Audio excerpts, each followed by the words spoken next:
नमस्कार दोस्तों, हमारे चैनल अतुल्य जीवन में एक बार फिर से आप सभी का स्वागत है। यूं तो हर बार हमारी यही कोशिश होती है कि हम एक से बढ़कर एक ज्ञानवर्धक वीडियो लेकर नियमित रूप से आप सबकी सेवा में उपस्थित होते रहें, क्योंकि हमारा मानना है कि ज्ञान वो दिव्य आंख है जो विषम परिस्थितियों में भी हमारा मार्गदर्शन करता है तथा हमारे सभी संशयों का नाश कर हमें सदैव आगे बढ़ने के लिए प्रेरित करता है। इसलिए आप सभी से निवेदन है कि इस वीडियो को अंत तक अवश्य देखें ताकि आप सबको इसका वास्तविक आशय समझ आ सके। और अब आप सबका और ज्यादा समय न लेते हुए आइए इस वीडियो को शुरू करते हैं। मित्रों, बताना चाहूंगा कि आज के इस प्रतिस्पर्धात्मक एवं तेजी से बदलते हुए परिदृश्य में धीरे धीरे सब कुछ बदलते चला जा रहा है। एक नई जीवन शैली अपना वर्चस्व स्थापित कर रही है। उसके साथ आ रहा है एक नया जीवन दर्शन। जी हाँ दोस्तों, बिल्कुल सही सुना आपने। मैं उपभोक्तावाद की संस्कृति की बात कर रहा हूँ, उपभोक्तावाद के दर्शन की बात कर रहा हूँ।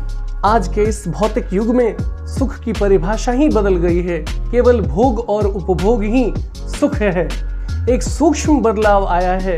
नई स्थिति में उत्पाद तो आपके लिए है, पर आप यह भूल जाते हैं कि जाने अनजाने आज के माहौल में आपका चरित्र भी बदल रहा है और आप उत्पाद को समर्पित होते जा रहे हैं। विलासिता की सामग्रियों से बाजार भरा पड़ा है जो आपको लुभाने की जीतोड़ कोशिश में निरंतर लगी रहती है। दैनिक जीवन में काम आने वाली वस्तुओं को ही लीजिए। टूथपेस्ट चाहिए, यह दांतों को मोती जैसा चमकीला बनाता है, यह मुंह की दुर्गंध हटाता है, यह मसूड़ों को मजबूत करता है और यह पूर्ण सुरक्षा देता है। वह सब करके जो 3-4 पेस्ट अलग करते हैं, किसी पेस्ट का मैजिक फार्मूला है, कोई बबूल या नीम के गुणों से भरपूर है, कोई ऋषि मुनियों द्वारा स्वीकृत तथा मान्य वनस्पति और खनिज तत्वों के मिश्रण से बना है। जो चाहे चुन लीजिए। और अब यदि पेस्ट अच्छा है तो इसके साथ ब्रश भी अच्छा होना चाहिए। आकार, रंग, बनावट, पहुंच और सफाई की क्षमता अलग अलग, एक से बढ़कर एक। मुंह की दुर्गंध से बचने के लिए माउथ वॉश भी चाहिए। सूची और भी लंबी हो सकती है, पर इतनी चीजों का ही बिल काफी बड़ा हो जाएगा, क्योंकि आप शायद बहुविज्ञापित और कीमती ब्रांड को खरीदना ही पसंद करेंगे। अब यदि हम सौंदर्य प्रसाधनों की बात करें तो सौंदर्य प्रसाधन की भीड़ तो चमत्कृत कर देने वाली है। हर माह उसमें नए नए उत्पाद जुड़ते चले जाते हैं। अब साबुन को ही देख लीजिए, एक में हल्की खुशबू है तो दूसरे में थोड़ी तेज। एक दिन भर आपके शरीर को तरोताजा रखता है तो दूसरा पसीना रोकता है, तीसरा जर्म से आपकी रक्षा करता है। यह लीजिए सीने स्टार्स के सौंदर्य का रहस्य, उनका मनपसंद साबुन। सच्चाई का अर्थ समझना चाहते हैं, यह लीजिए। शरीर को पवित्र रखना चाहते हैं, यह लीजिए शुद्ध गंगा जल से बनी साबुन। त्वचा को नर्म रखने के लिए यह लीजिए। महंगी है पर आपके सौंदर्य में निखार ला देगी। यदि हम संभ्रांत महिलाओं की ड्रेसिंग टेबल पर देखें तो 30-40 हजार की सौंदर्य सामग्री का होना एक आम बात है। और यही नहीं, बल्कि अभी तो पेरिस से परफ्यूम मंगाना है। परफ्यूम मंगाइए और इतना ही खर्च और हो जाएगा। ये प्रतिष्ठा चिन्ह है, समाज में आपकी हैसियत जताते हैं। अब यदि पुरुषों की बात करें तो पुरुष भी इस दौर में पीछे नहीं है, क्योंकि पहले तो उनका काम साबुन और तेल से चल जाता था। सेविंग क्रीम और आफ्टर सेव लोशन का चलन तो बाद में शुरू हुआ। अब तो इस सूची में दर्जन 2 दर्जन चीजें और जुड़ गई हैं। चलिए छोड़िए इन सामग्रियों को, वस्तु और परिधान की दुनिया में आइए। जगह जगह बुटीक खुल गए हैं, नए नए डिजाइन के परिधान बाजार में आ गए हैं। ये ट्रेंडिंग है और महंगे भी हैं। पिछले वर्ष के फैशन इस वर्ष, ओहो, ये तो बड़े शर्म की बात है। घड़ी पहले समय दिखाती थी, उससे यदि यही काम लेना हो तो 400-500 रुपए में मिल जाएगी। पर हैसियत जताने के लिए आज आप 50-60 हजार से लेकर 2-2.5 लाख तक की घड़ी भी ले सकते हैं। आपको संगीत की समझ हो या नहीं, पर कीमती म्यूजिक सिस्टम जरूरी है। कोई बात नहीं, यदि आप उसे ठीक तरह चला भी न सके तो। कंप्यूटर काम के लिए तो खरीदे ही जाते हैं, पर महज दिखावे करने के लिए उन्हें खरीदने वालों की संख्या भी कम नहीं है। खाने के लिए 5 स्टार होटल्स हैं।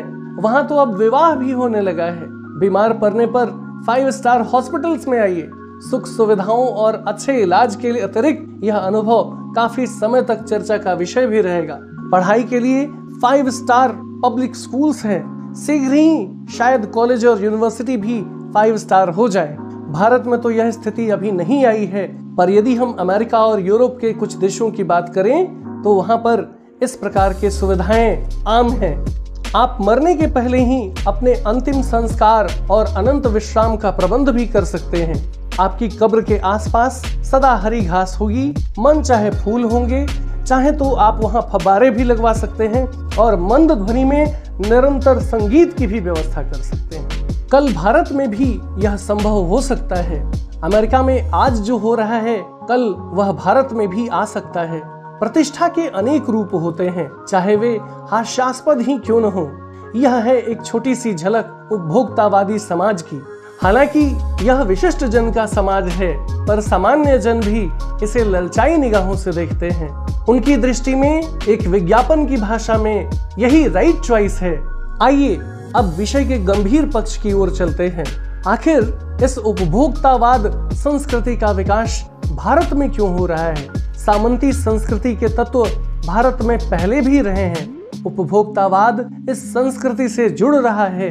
आज भले ही सामंत बदल गए हैं, सामंती संस्कृति की परिभाषा बदल गई है, परंतु आज का उपभोक्तावाद इस सामंतवाद का एक बदला हुआ रूप है। हम सांस्कृतिक अस्मिता की बात कितनी ही करें, परंपराओं का अवमूल्यन हुआ है, आस्थाओं का क्षरण हुआ है। कड़वा सच तो यह है कि हम बौद्धिक दास्ता स्वीकार कर रहे हैं, पश्चिम के सांस्कृतिक उपनिवेश बन रहे हैं। हमारी नई संस्कृति अनुकरण की संस्कृति है। हम आधुनिकता के झूठे प्रतिमान अपनाते जा रहे हैं। प्रतिष्ठा की अंधी प्रतिस्पर्धा में जो अपना है उसे खोकर छद्म आधुनिकता की गिरफ्त में आते जा रहे हैं। संस्कृति की नियंत्रक शक्तियों के क्षीण होने के कारण हम दिग्भ्रमित हो रहे हैं। हमारा समाज ही अन्य निर्देशित होता जा रहा है। विज्ञापन और प्रसार के सूक्ष्म तंत्र हमारी मानसिकता को बदल रहे हैं। उनमें सम्मोहन की शक्ति है और साथ ही साथ वशीकरण भी। अंततः इस संस्कृति के फैलाव का परिणाम क्या होगा, यह गंभीर चिंता का विषय है। हमारे सीमित संसाधनों का घोर अपव्यय हो रहा है। जीवन की गुणवत्ता आलू के चिप्स से नहीं सुधरती, न बहुविज्ञापित शीतल पेयों से, भले ही वे अंतरराष्ट्रीय हों। पिज्जा और बर्गर कितने ही आधुनिक क्यों न हो, वे कूड़ा खाद्य हैं। समाज में वर्गों की दूरी बढ़ रही है, सामाजिक सरोकारों में कमी आ रही है। जीवन स्तर का यह बढ़ता अंतर आक्रोश और अशांति को जन्म दे रहा है।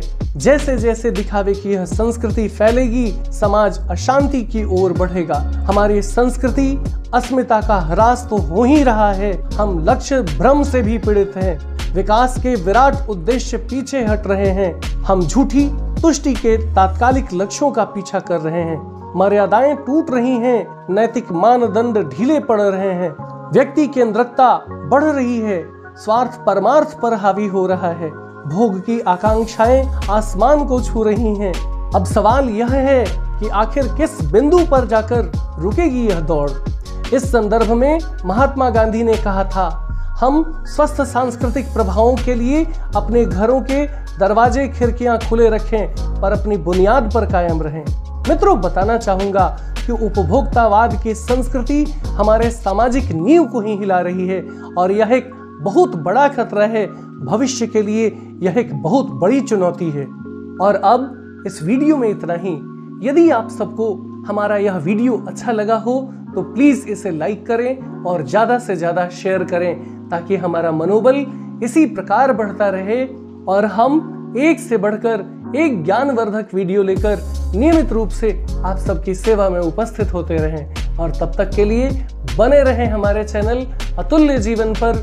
बहुत जल्द एक नए ज्ञानवर्धक वीडियो के साथ हम एक बार फिर से आप सबकी सेवा में उपस्थित होंगे। और तब तक के लिए जय हिंद, जय भारत।